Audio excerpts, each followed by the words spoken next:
नहीं देंगे, दे दिए, इसके लिए आपको बहुत बहुत धन्यवाद। मंच पर बैठे हुए हम लोगों के विधानसभा के प्रभारी गार्जियन नरेंद्र पांडे जी, आदरणीय मुकेश चौबे जी, आदरणीय शैलेश चौबे जी, बड़े भाई भगत जी, विजया लक्ष्मी जी, और इस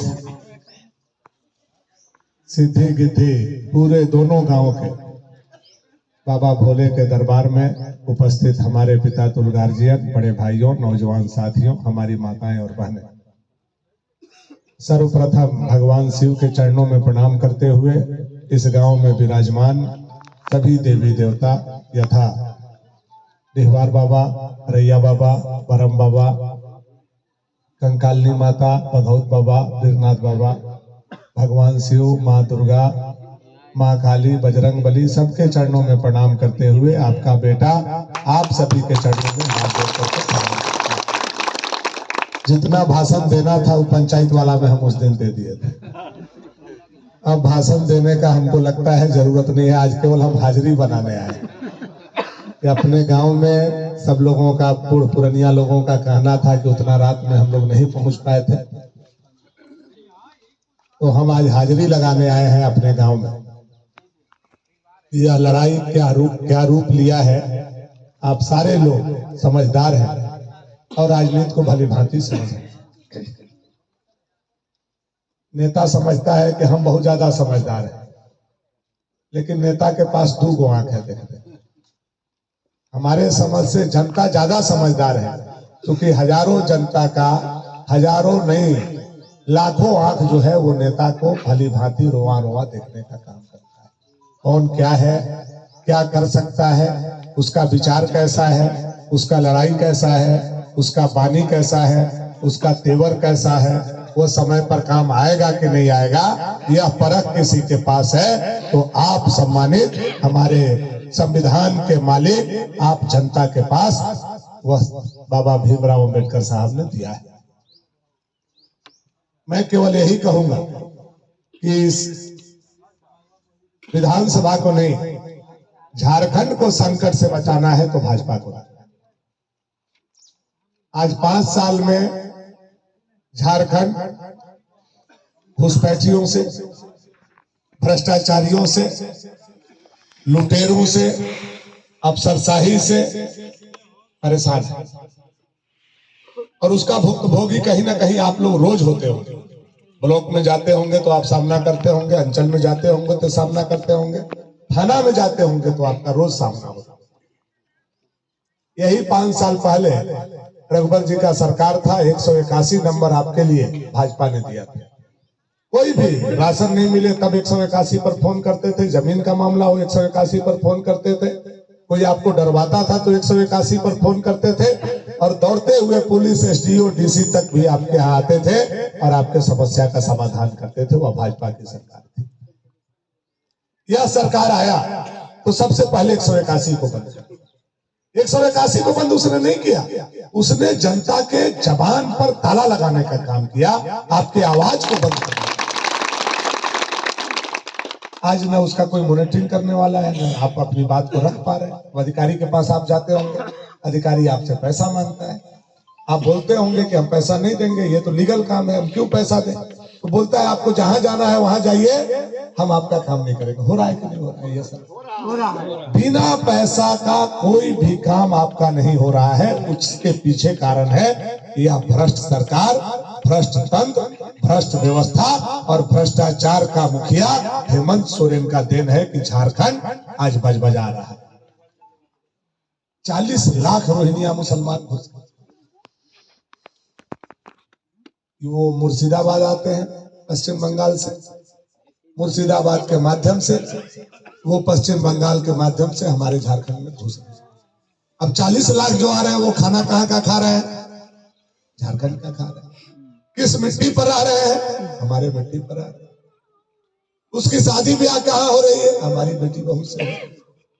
यानी हमारी माटी, हमारी बेटी और हमारी रोटी, तीनों आज के तारीख में झारखंड में असुरक्षित है। अगर झारखंड में कोई सुरक्षा दे सकता है माटी, बेटी, रोटी का, तो केवल और केवल यह मोदी जी और भाजपा ही गारंटी के साथ दे सकता है।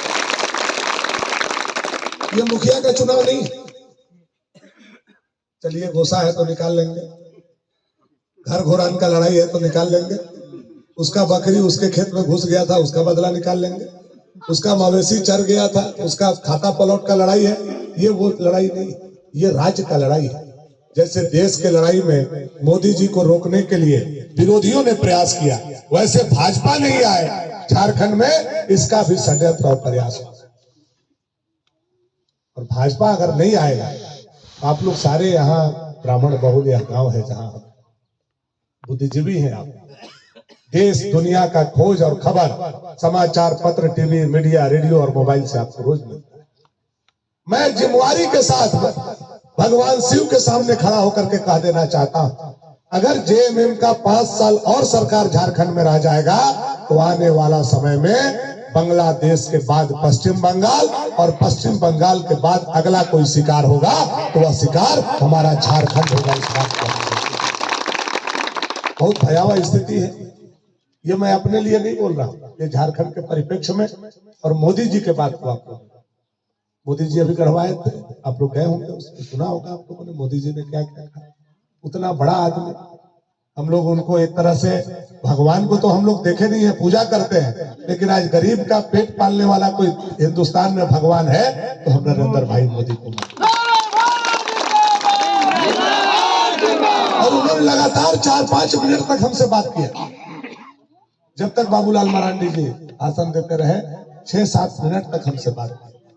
और जो जो बात मैंने रखा उस बात को मोदी जी ने अपने भाषण में रखा। मैंने कहा यहाँ दुर्गा जी का मूर्ति रोक दिया गया, उस पर मोदी जी ने मैंने कहा सरस्वती वंदना को बंद कर दिया, मोदी जी ने उस पर बात कर रखा। मैंने कहा यहाँ का बालू तस्करी करके नोएडा और गाजियाबाद ले जाया गया, उस पर मोदी जी ने बात की। मैंने कहा यहाँ नल जल का हाथी खड़ा कर दिया लेकिन पानी अभी तक नहीं पहुंचा, मोदी जी ने उस पर भी बात की। जो जो बात मैंने उनके कान में डालने का बात कहा वो आपका बात था, आपके पलायन का बात था, आपके पानी का बात था। आपको तो खुश होना चाहिए कि आज आप लोगों के वोट से ऐसा बेटा पैदा हुआ जो देश में पहला प्रधानमंत्री गढ़वा है और आपका भवनाथपुर का पहला विधायक जो अपनी बात को प्रधानमंत्री के सामने रखा। इससे पहले आप लोग बहुत प्रधानमंत्री और बहुत विधायक को आप लोग देखे, कोई विधायक प्रधानमंत्री के सामने पलामू के पानी और पलामू के अगर पलायन का समस्या रखा हो तो आप हमको याद करके बताइए, कभी किसी ने रखा हो? मैंने रखा, क्योंकि मेरे मन में दर्द है। मैं आपका बेटा हूँ, राजनीति आज है कल नहीं रहेगा। ये हमारा परिवार, आपका परिवार बराबर यहाँ रहने वाले हैं, हम लोग भागने वाले नहीं। इसलिए समस्या जो है उसका समाधान भी कोई निकालेगा तो भारतीय जनता पार्टी और नरेंद्र भाई मोदी निकालेंगे। जो लोग इधर उधर भटक रहे हैं वो व्यक्तिगत कारण में भटक रहे हैं। उनको लग रहा है कि भानु जी विधायक बनेंगे तो हमको विधायक कोटा नहीं मिलेगा और राजा जी विधायक बनेंगे तो हमनिए 2 सीधी कहिए तो हमनिए के कोटा मिलेगा। ये सोच में लोग उनके साथ गलत कर रहे हैं। ये सोच के साथ कुछ लोग हैं। भाई अभी विधायक कोटा का विषय नहीं है, अभी चापाकल का विषय नहीं है, अभी झारखंड का विधायक कोटा आएगा, चापाकल आएगा जाएगा, वो अपने समय का है, लेकिन झारखंड बचाना झारखंड के लोगों का सबसे पहला जिम्मेदारी है। मैं हाथ जोड़ करके पूरे गांव समाज परिवार और आप सभी प्रबुद्ध ब्राह्मण परिवार से खास करके कहना चाहूंगा, आप लोग सत्य सनातन के ध्वज को 12 महीना हाथ में उठा करके आगे लेकर के चलने का काम। आज केवल माटी बेटी रोटी पर ही समस्या नहीं है, आज झारखंड की जो परिस्थिति बदल रही है, पश्चिम बंगाल के बाद अगर सनातन पर कहीं चोट हो रहा है तो हमारा झारखंड में लगातार चोट हो रहा है। चाहे दशहरा में डीजे बंद करके करना, चाहे नवरात्रा में डीजे बंद करके करना, चाहे मूर्ति का ऊंचाई 5 फीट रहेगा 6 फीट हो जाएगा तो कोरोना हो जाएगा, ये भी सनातन पर चोट। चाहे कब्रिस्तान का घेराबंदी हो रहा हो, श्मशान का नहीं हो रहा हो, ये भी हिंदू और सनातन के साथ कुठाराघात और चोट।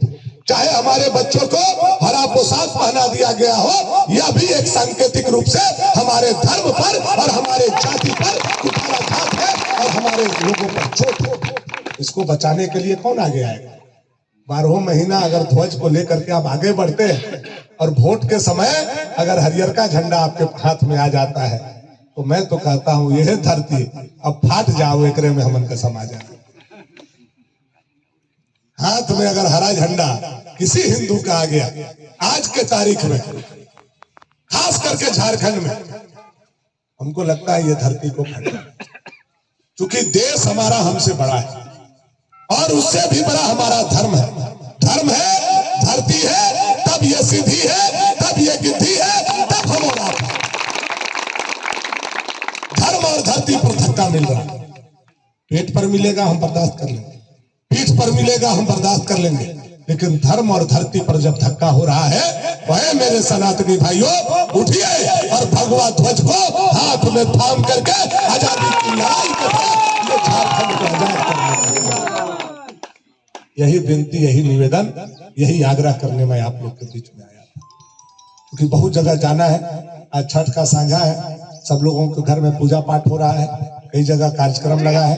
मैं इसलिए आया क्योंकि ये प्रबुद्ध गांव है, बगल में आके हम चले गए थे, आपके यहाँ नहीं आते तो कुछ लोग इसका राजनीतिक फायदा उठाते, आ करके कहते भनुआ हुआ आके चल गलवा तोरा घर नहीं उठा रहे थे।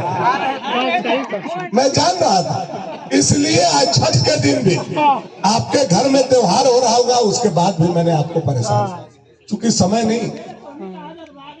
8 तारीख को पारण होगा, 9 तारीख के निरहुआ जी का कार्यक्रम भवनाथपुर में लगा है, 11 तारीख के कार्यक्रम योगी जी का नगर उटारी में लगा हुआ है। तो अब हमारे पास 11 के प्रचार भी बंद है, समय बहुत कम है। इकलौता प्रत्याशी के रूप में मैं अकेले लड़ रहा हूँ।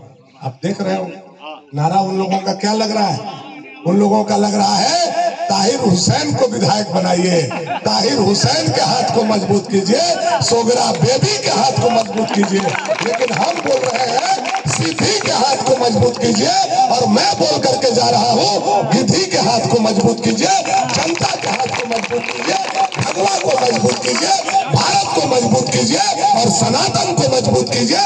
आपका बेटा जाएगा, आपका हक, आपका अधिकार,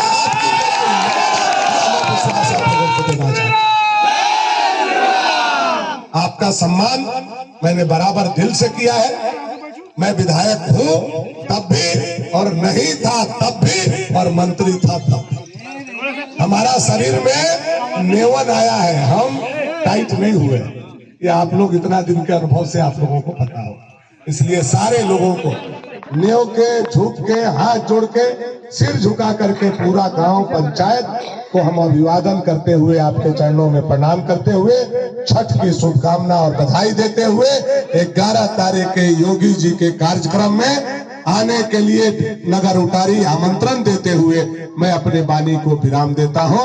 भारत माता की, भारत माता की, वंदे वंदे, जय श्री राम, जय श्री राम, जय श्री राम, हरा हरा हरा। मुखिया जी ने लिखा है, नहीं राजी सब देखत रहे बाबा, कैसा नहीं कि हरियर का उठा लेंगे। मुखिया जी हाथ जोड़ के कहा थे, हाथ जोड़ा थे मुखिया जी, ऐसे मत कर भाई, अब हाथ जोड़ के जाते। हाँ, दोनों मुखिया से हाथ जोड़ देखा तो हम संभाला तो बाबा जाते, ठीक ना।